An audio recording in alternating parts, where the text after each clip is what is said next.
Coming up on 5 Minute News. Biden open to compromise on infrastructure, but not inaction. UK advises limiting AstraZeneca in under 30s amid clot worry. And 1 in 3 survivors of severe COVID diagnosed with mental health condition. It's Thursday, April 8. I'm Anthony Davis. President Joe Biden drew a red line on his $2.3 trillion infrastructure plan on Wednesday, saying he is open to compromise on how to pay for the package, but inaction is unacceptable. The president turned fiery in an afternoon speech, saying that the United States is failing to build, invest, and research for the future, adding that failure to do so amounts to giving up on leading the world. Compromise is inevitable, Biden said. We'll be open to good ideas in good faith negotiations, but here's what we won't be able to do. We will not be open to doing nothing. Inaction simply is not an option. Biden challenged the idea that low tax rates would do more for growth than investing in care workers, roads, bridges, clean water, broadband, school buildings, the power grid, electric vehicles, and veterans' hospitals. The president has taken heat from Republican lawmakers and business groups for proposing that corporate tax increases should finance an infrastructure package that goes far beyond the traditional focus on roads and bridges. Biden last week proposed funding his $2.3 trillion infrastructure plan largely through an increase in the corporate tax rate to 28% and an expanded global minimum tax set at 21%.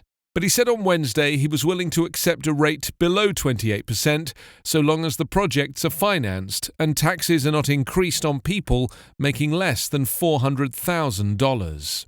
Meanwhile, Amazon's chief executive officer Jeff Bezos said he supported investing in U.S. infrastructure and a hike in the corporate tax rate to help pay for it. British authorities recommended on Wednesday that the AstraZeneca Covid19 vaccine not be given to adults under 30 where possible because of strengthening evidence that the shot may be linked to rare blood clots. The recommendation came as regulators in the United Kingdom and the European Union emphasised that the benefits of receiving the vaccine continue to outweigh the risks for most people, even though the European Medicines Agency said it had found a possible link between the shot and the rare clots. British authorities recommended that people under 30 be offered alternatives to AstraZeneca, but the EMA advised no such age restrictions, leaving it up to member countries to decide whether to limit its use.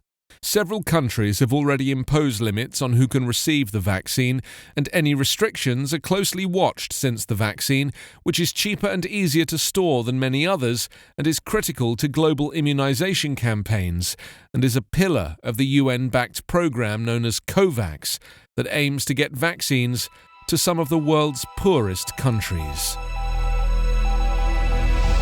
1 in 3 people who were severely ill with coronavirus were subsequently diagnosed with a neurological or psychiatric condition within 6 months of infection, a study has found.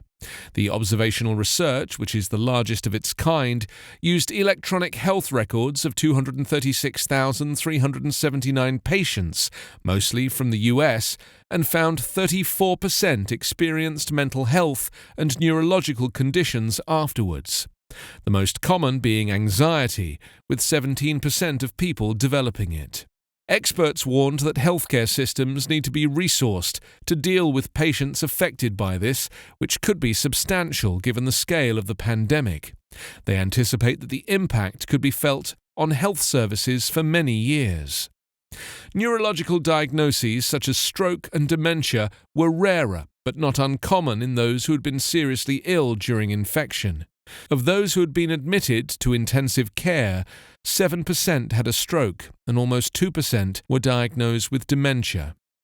The study, which was published in The Lancet Psychiatry, found that these diagnoses were more common in COVID-19 patients than among those who had the flu or respiratory tract infections over the same time period.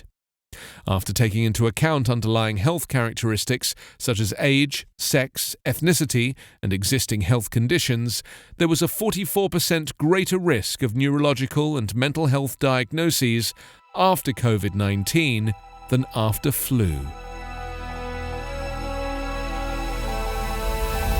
You can subscribe to 5 Minute News on YouTube with your preferred podcast app. Ask your smart speaker or enable 5 Minute News as your Amazon Alexa flash briefing skill.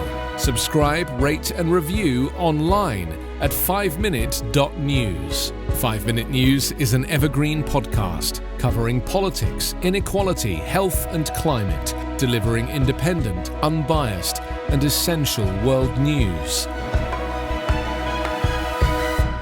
daily.